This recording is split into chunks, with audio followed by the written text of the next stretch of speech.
since, Yep, go ahead. Since you're an AEW mark. Wow. So the first, Damn. this is what week is this that they've been head to head? Like eighth. Eighth.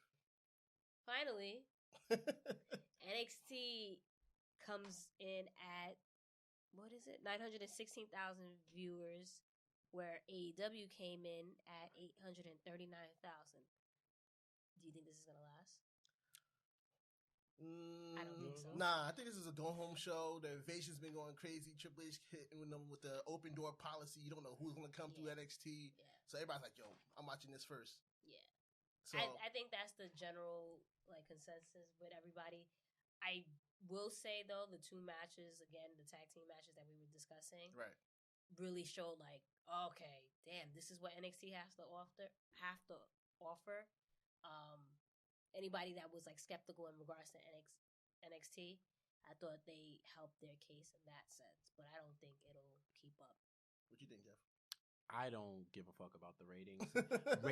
Rating wars in 2019 is the most useless stat when it comes to wrestling, because there's, if you want to go nerd with it, there's more than just live. Yeah. There's live +7, there's DVR, there's impressions on social, there's video views. There's a lot more that goes into whether or not you're capturing the audience than just these views. And I don't say it because I'm wearing an NXT shirt or whatever. I felt like this isn't 20 years ago when there was probably 90% less of the total content that you can consume between streaming, over the top, Netflix, Hulu, all of that. Streaming, piracy, convenient piracy, streaming music, books. Yes, they still make books. All these live sports and the proliferation of live sports, where now you can watch world football easily now. And things like that, where UFC, boxing, all of these things where in the 90s, you had 1 day a week to watch wrestling. New Japan and all of that was a urban legend unless you had tapes. Just like watching anime. Yeah. If you didn't have it on tape or DVD, I don't know what that is. It's like you knew Cowboy Bebop and all that shit. You was like, you was ahead, right? Now you got Crunchyroll, you got Adult Swim. It's way more convenient. So in this time, these numbers sound good. They will matter when the gap widens. Now, if it's a 3-to-1 ratio, then there's a serious issue. These numbers mean more to AEW than they do to NXT. I was gonna say because it's a new show. You have the Turner deal. You have everything on the line. So yeah, you have to show that you're pulling in subscribers. But NXT, this is Steph Curry pulling it up from the logo. This is Dame Lillard pulling it up from the logo on OKC. This is the biggest heat check I've seen, putting NXT on USA. Yeah. And USA ain't gonna let it go because they wanted a second show. Yeah. So everything that they do is extra credit.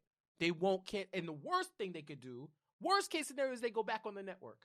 So this means more to AEW than it does to NXT. I agree. It's Wednesday Night Wars, and this is all the stuff that AEW's been talking a lot of smack, and I don't know if they're necessarily backing it up. Yeah, I don't know if you guys seen the clip from this past week when it was off air and somebody had Vince McMahon suck it or something like that. Oh no, it made it on air too. No, it was on air. But no, after the camera stopped rolling and Cody played to it, and a fan caught it on video and posted it, Cody's like, yeah, there's nothing more I can say than that. Yeah. That's not. And to me, I've said this before, is kind of this is what got them to the show, right? This is what they've been doing on Being in the Lead and so on and so forth. So why would they stop now when they're on national TV? Well, because you would stop, because then after a while we want to see more than just you trying to get at Vince McMahon and WWE. If that's all you have to offer, these numbers aren't gonna go. Well, it's not all they have to offer, but it's one of those things I already did it, so I'm gonna keep doing it. It got me to the game. But it feels like it's a lot that they have to offer. It's every week, fam. Yeah. It's every week. Put it to you like this: if you always talking about the person that you broke up with, who looks more affected? Who looks more effective? That's a great analogy. Who looks more effective? Then it's like, yo, you sure you over it? Yeah, nah, but fuck that federation. Because of that federation. And after a while, like I said, after a while, we get it. WWE is this, that, and the third. We get it. What do you have to offer? Right. And I understand what you said. Like, they have, again, I'm not saying that they don't have a lot to offer in regards to wrestling, but I want to see more. I want to see more people push. I don't want to see the same feuds and matches happening again that happened in the the debut episode happening in the 8th week. Like, I need to see some type of progression. And ultimately, you look like WWE Junior, where you're just recycling the same feuds and the same people. It's like a sentient Reddit thread. Yeah. It comes off like that. And you know what would help? Storylines. And I was about to say this, and the last comment I want to say is that somebody made a point that AEW said that they had like a year's worth of storylines already written out. I would like putting it into some play. I would like to see it. Let's head over to the next topic. Another superstar asks for a release. Oni Larkin has requested his release at the end of October. He has changed his social media accounts back to his former name of Biff Busick. Him and Busick, baby. This guy's a clown. Him and Sin Cara too. Sin Cara did ask for the release. The greatest backstage hands in the history of sports entertainment, allegedly. Listen, I don't know why. On that note, I don't know why. I don't know why superstars are continuing to ask it. Well, I don't think Oni asked it in public. It was more of a private thing, but but him changing his name just fueled it. Yeah, but Sin Cara did ask in public. Yes, he did. I don't know why they keep doing it, thinking it's gonna change anything. They're not getting released, which is unfortunate. It seems like crazy that your employer won't let you go, but contracts. Triple H made a comment. He said, for those that's doing it out in public, you're looking for attention, so we're not gonna even entertain that. But if you come to us and be a professional in business about it, then we could have a conversation and go from there. If there was no AEW, they might have been able to get those quicker. But now you're gonna sit for you're sitting for 90 days at least.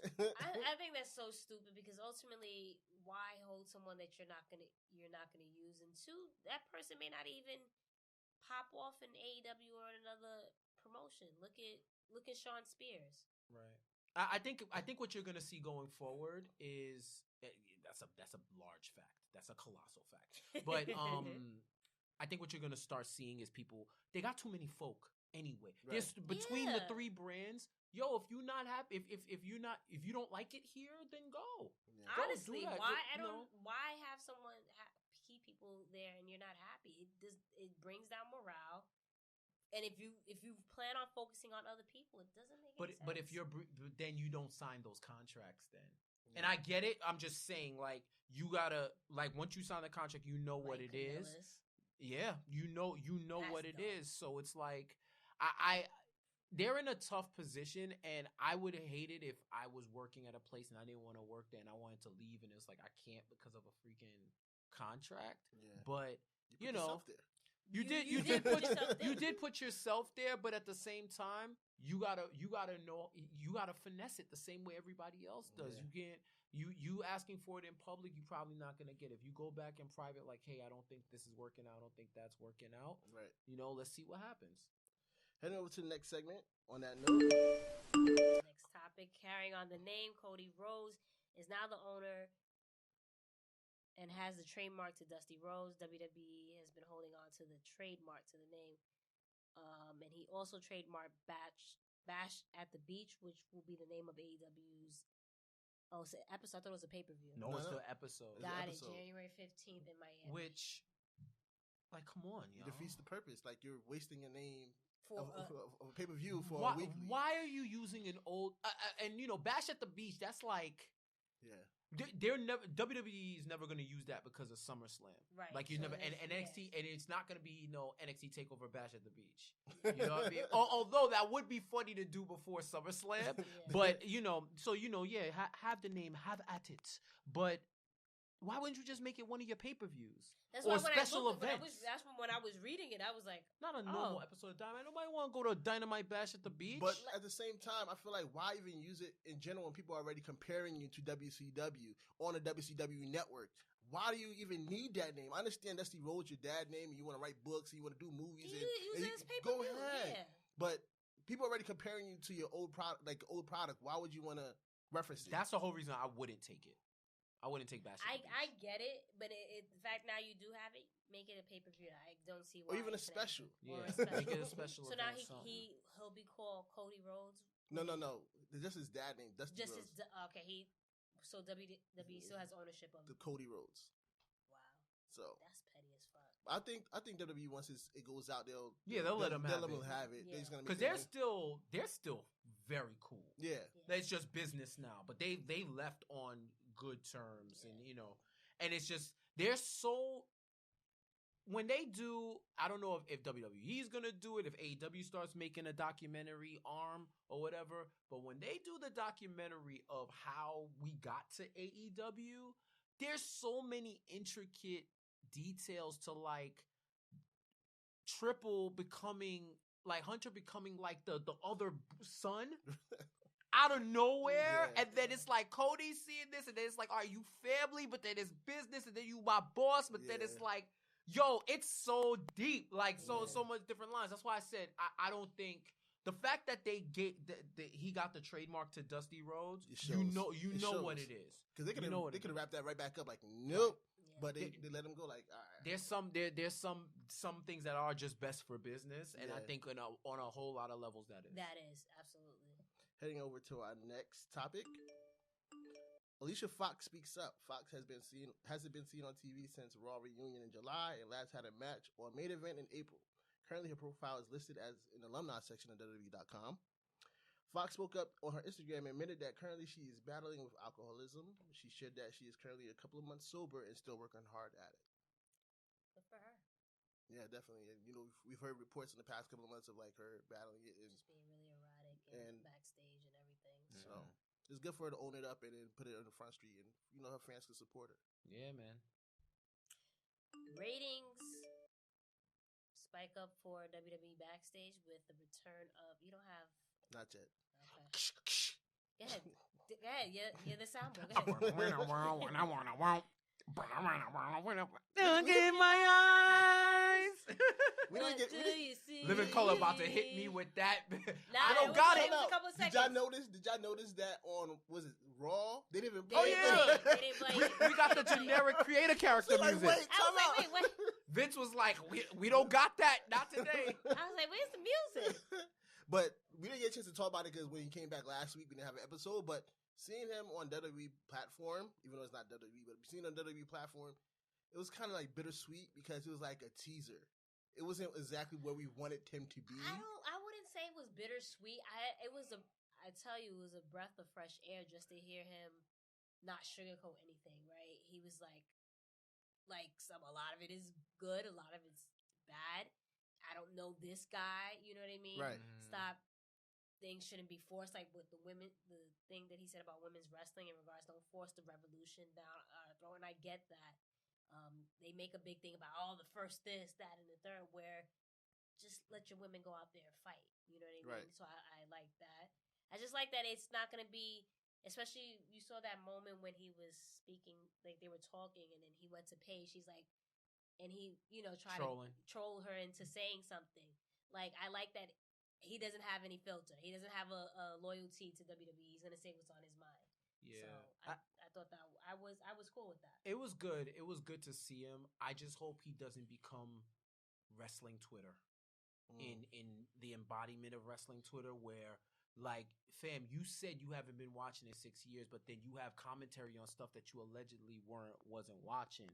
Then I always have a problem with white dudes talking about not having marginalized movements forced down their throat. And I know from what I've seen of him, he ain't like that, but that don't mean you don't perform certain actions when you say it. Right. Like, yo, it's fucked up that it's the first stuff is still happening with the first of black folk, with the first of women. It's fucked up, but you got to acknowledge it to remind people like, yo, this is something that should be normal, but it's not. So that's a minor thing. That's like a semantic thing I have with him. But I liked hearing him in his bag again. But you could tell like he's definitely one toe in. First of all, WWE completely, I don't care what he says. I put the house on it that they've had conversation.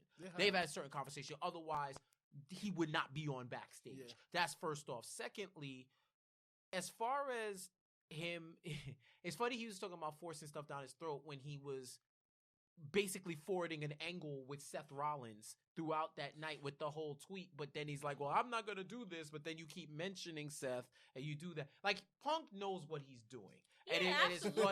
Punk knows what he's doing, and if we're going to get this type, I just hope that if he hasn't been watching, quote unquote, that he starts watching again so that we can get that, like, not just show him clips, have that contextual point of view so that we can, because when he was wrestling and he would do commentary, CM Punk was off the hook as a It's him for me, Samoa Joe. Samoa Joe is excellent. Joe was Samoa Joe this week. Excellent. And then Corey Graves talking about, I forgot his tweet, but something along the lines like, he's doing a better job at my job than I am or something like that. And then people were like, oh, a lot of people do. Good job. I mean, Corey Graves is good, but like, it's like when you have Joe come on, it's like. Corey Graves is good, but I think he's gotten like certain things like the over talking Renee when she was on commentary, or just like the different things that was just like, it was like going that whole heel route. Yeah, like with the whole, like with the Sasha thing, right? It sounded mad personal. It sounded personal, and then she's heel. And you still attacking her. Like, obviously, that's not him saying whatever. It's Vince or whoever feeding it, but it's just like. It sounds very personal, but he's good off the top. My bad, but he's good off the top of his head. Yeah, like Graves is good, but there's a lot of people. There's a lot of people like Tom Phillips and what have you that are I would say better than him on the in commentary. You think Tom Phillips is better than Corey Graves? That's a good argument. No, I'm not gonna have it.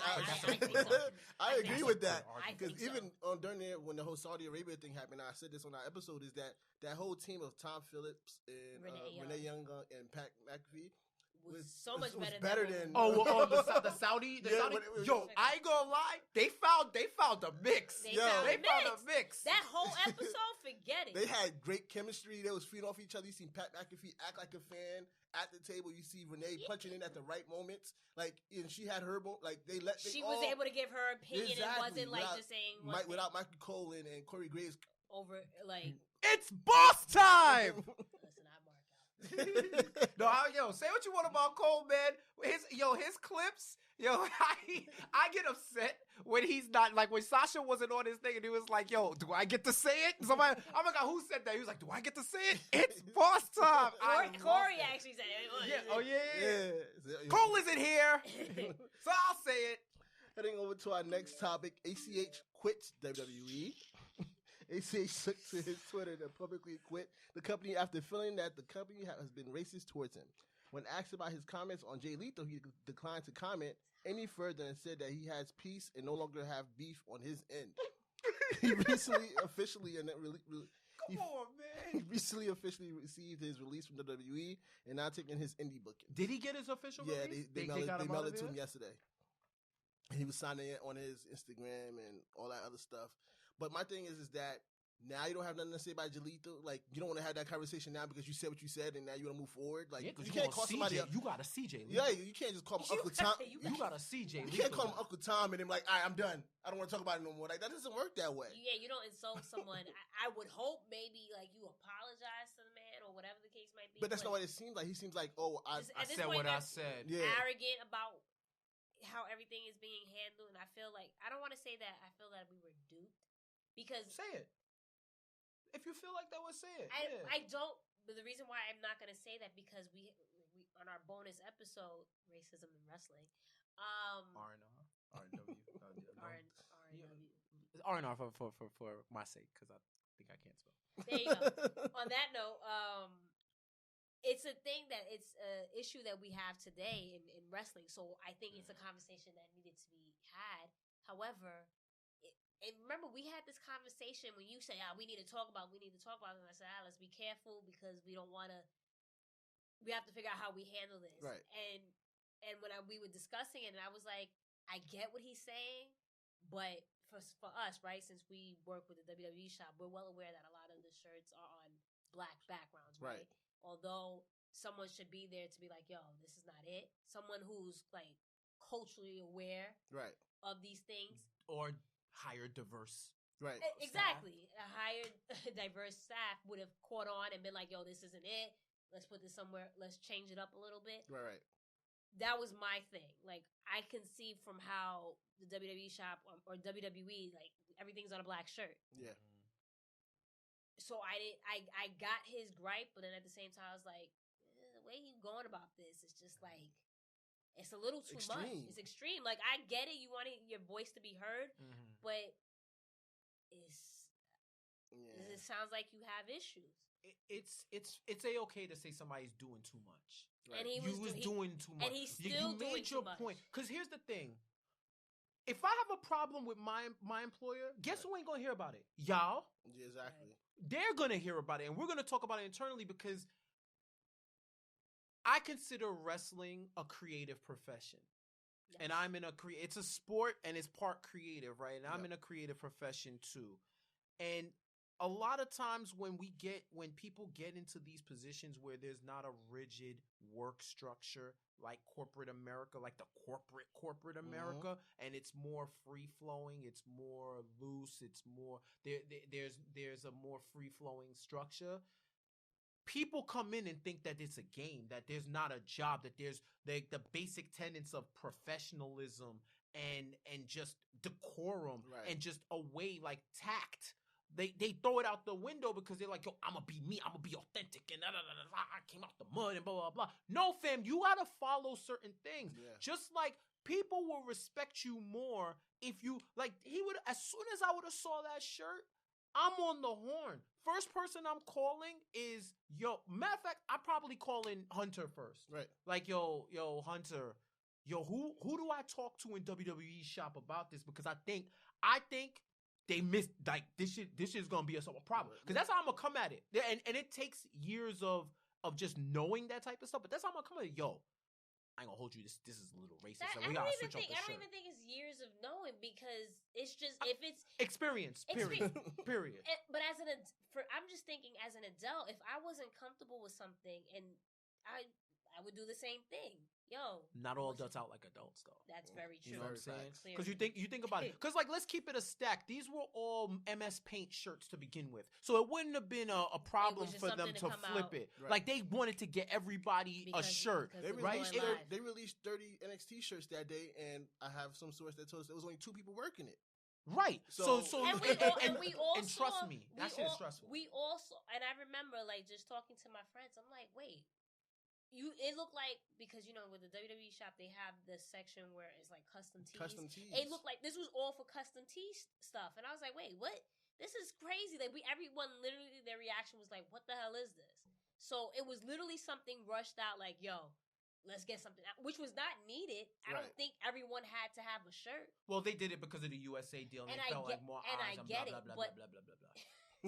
And I get it, but I don't think, no shade to Jordan Miles or ACH, he didn't need a shirt.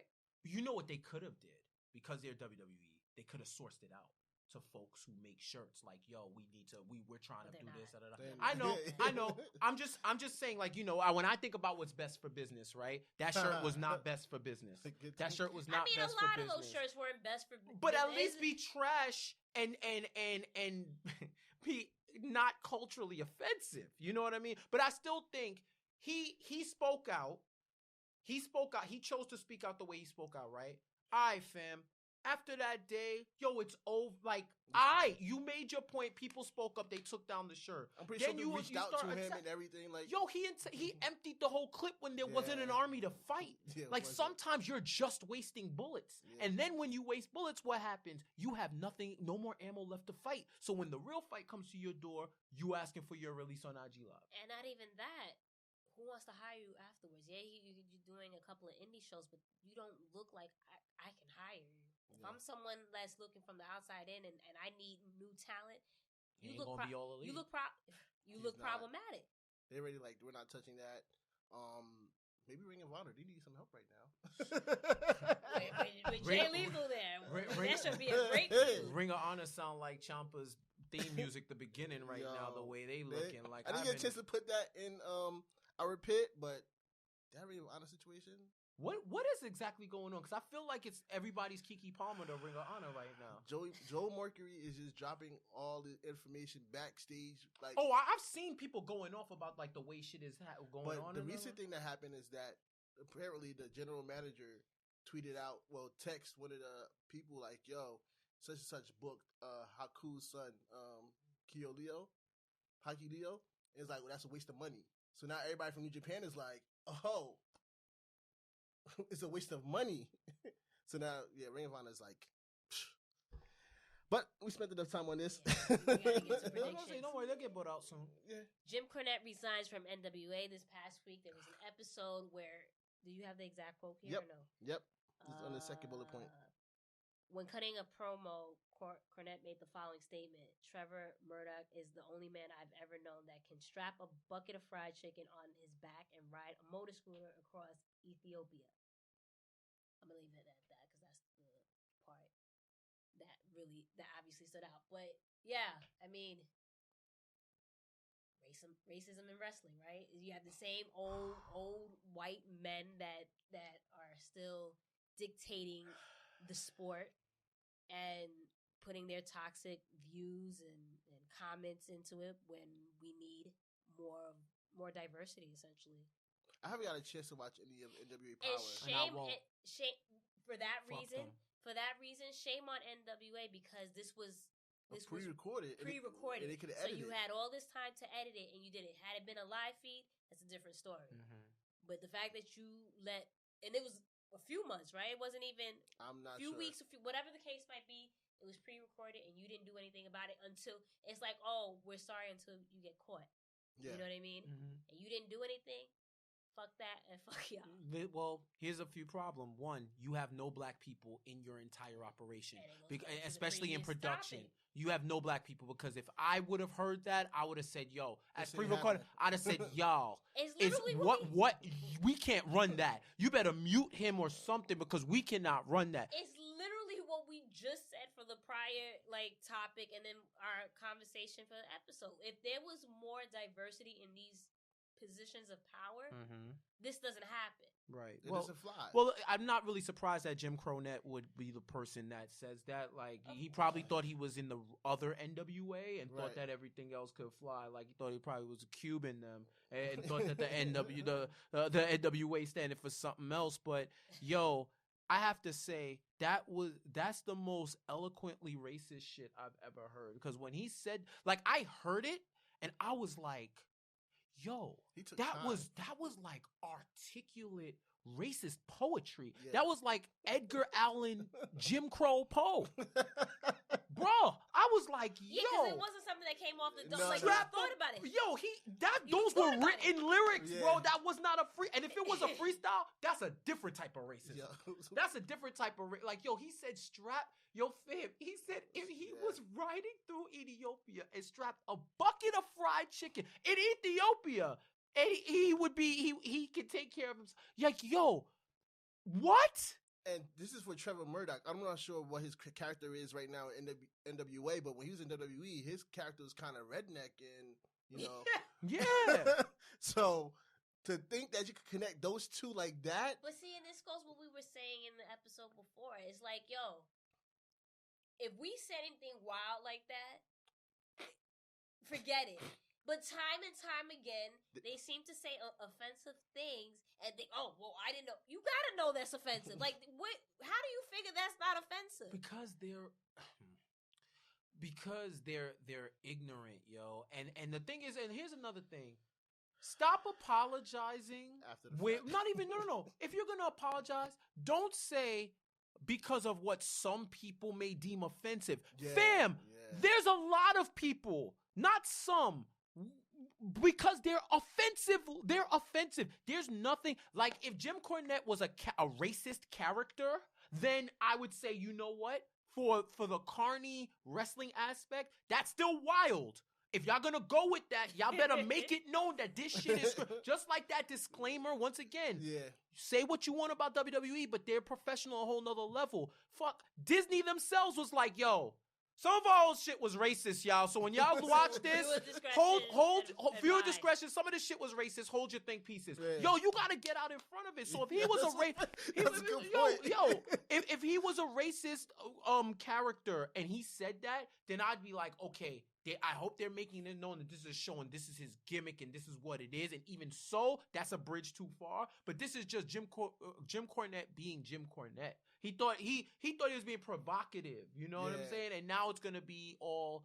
I'm sure he's gonna talk about social justice warriors. Well, he's supposed to address it. He's supposed to address. He resigned, right? No, he resigned, but he's gonna address it on his podcast. Of course he is. His podcast can suck my dick too.